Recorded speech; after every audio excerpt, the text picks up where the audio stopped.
maganda ang paligid, kung bawat tao ay puno ng pag-ibig, napapawig ang bihati, masilayan lang ang iyong ngiti.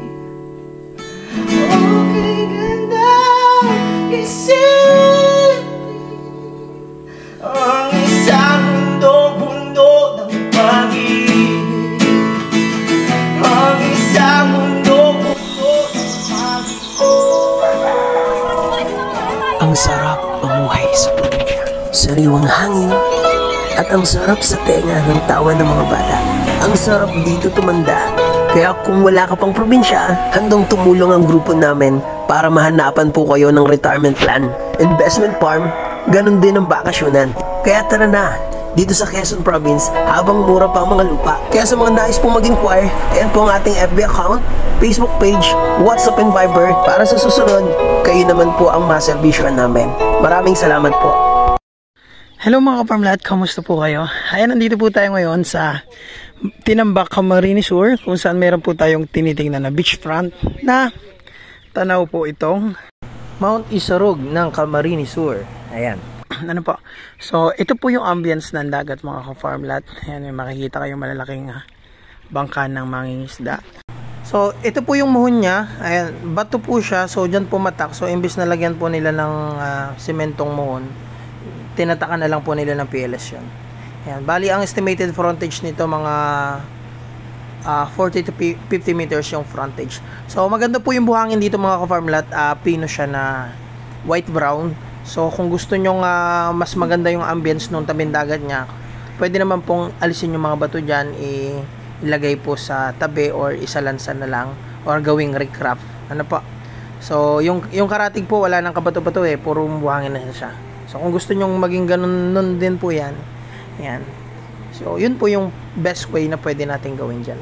Ang maganda lang talaga dito sa property ay overlooking din po yan. So, pag nasa taas ka ng property, tanaw din ang Mount Mayon tsaka po yung dagat. Pag nandito ka naman, tanaw rin yung Mayon, ayan, at dagat pa. So, marami rin naman po mangingisda dyan. Ayan. Ang ganda nito mga ka-farmlat, tsaka mura pa. 1.4 hectare ang sukat po nito. Buhay nakapangalan sa title. So kaya binebenta po, may edad na. So gusto nilang mapakinabangan habang sila ay nabubuhay pa. So kaya to binebenta. So naghahalaga lang po ito ng 3 milyon mga ka-farmlat. Meron ka ng 1.4 hectare. Na po, napakamura na niyan kasi ang mga tabing dagat ngayon sobrang mamahal na. Square meter lang may presyo na So ito 1.4 hectare clean title pa. Ano po? Ayan mga ka-farmlat. Ito po yung daet daw. Ayan. So buhanginan po doon pero hindi yun sakop ng property. Bali ang sakop ng property mga ka-farmlat, mula doon sa yung malaking bato na yon hanggang dyan po sa tapat nitong nyug na to. So bali 40 to 50 meters yung frontage niya. Kaya lang ito po yung lupa niya. Ano po? Yung tabing beach niya. Mga rock formation po yan. Makikita nyo yung mga bato. Ayan. So kung maliligo po kayo, pwede po naman kayo pumunta dyan sa may bangka na yun. So buhanginan po dun. Or kung gusto nyo pagandahin to, pwede nyo itabi yung ibang bato para buhangin na naman po yan. Yung mga bato nakapatong sa buhangin. Makikita nyo naman po. So ang good thing lang ng property dito, ayan, tanaw na tanaw po yung Mayon. Ayan po. So yun mga ka-farmlat, galing dito sa mismong tabing baybayin, ayan, pantayan naman po ng konti itong mismong harap niya. Then pagpapasok ka naman sa pinakaloob, ano po, medyo ahon tayo. Pero ayan, may pwede kayong paglagyan ng cottage sa malapit sa baybayin kasi pantayan ng bahagya. Then kung gusto niyo ng overlooking part, ayan, dito po yung exit papunta ng labas sa main road. Papasok tayo muna dito sa loob ng property. Ano po?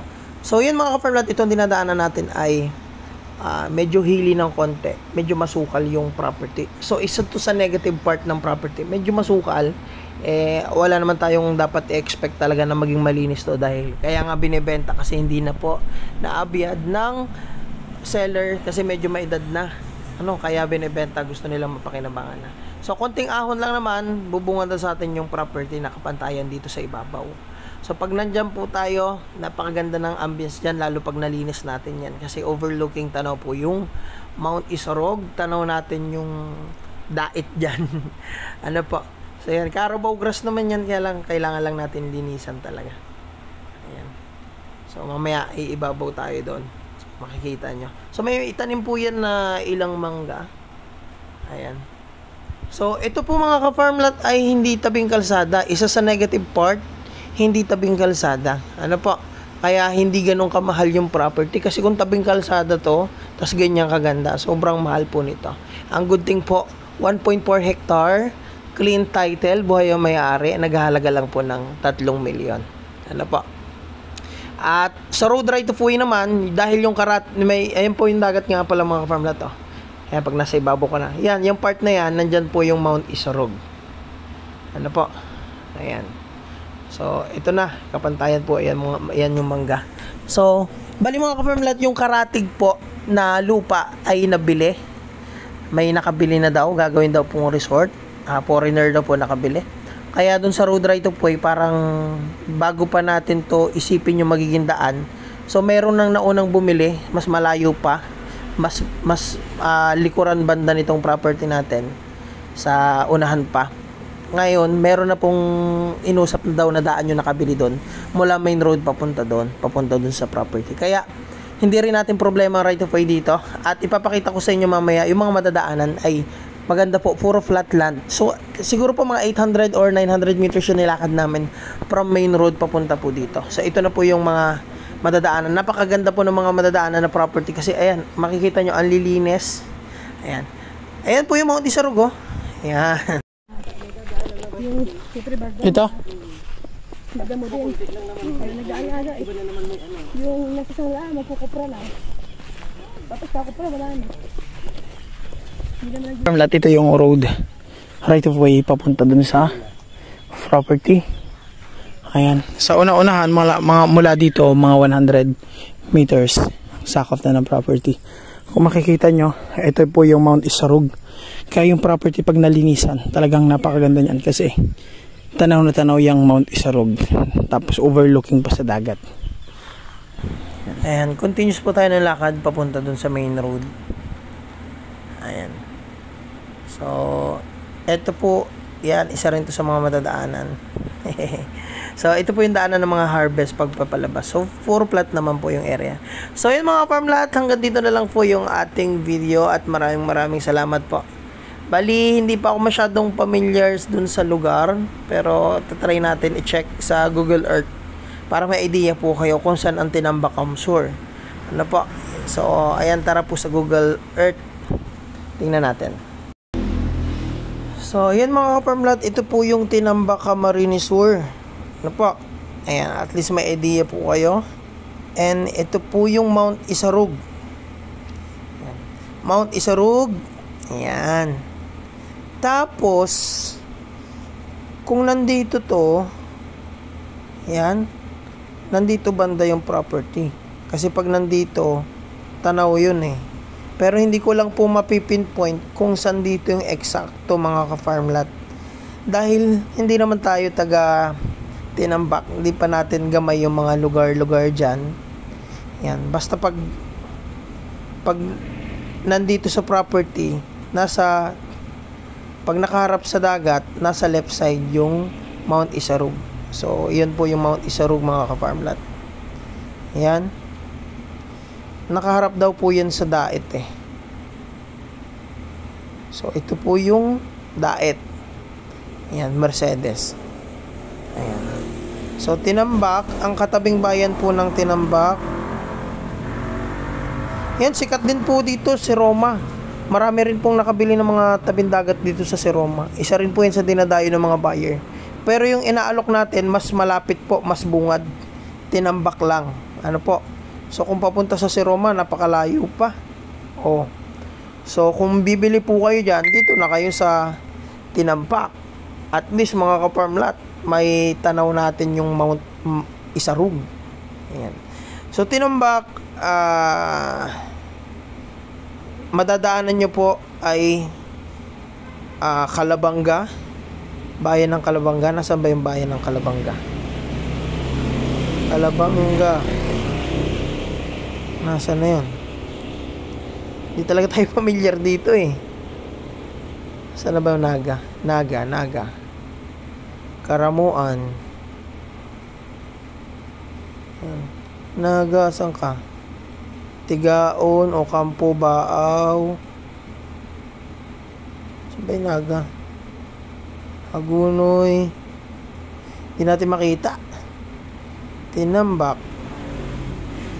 Ito.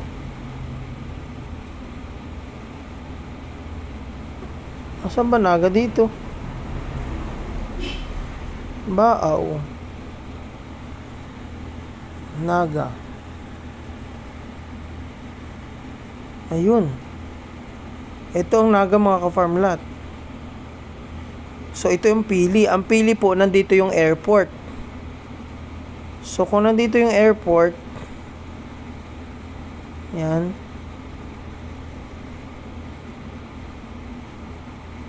Nandito ang Naga, ang Tinambak,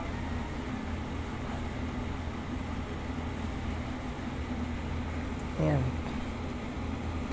So nandito ang Tinambak, andito banda yung Naga. Ito yung Naga. So yan.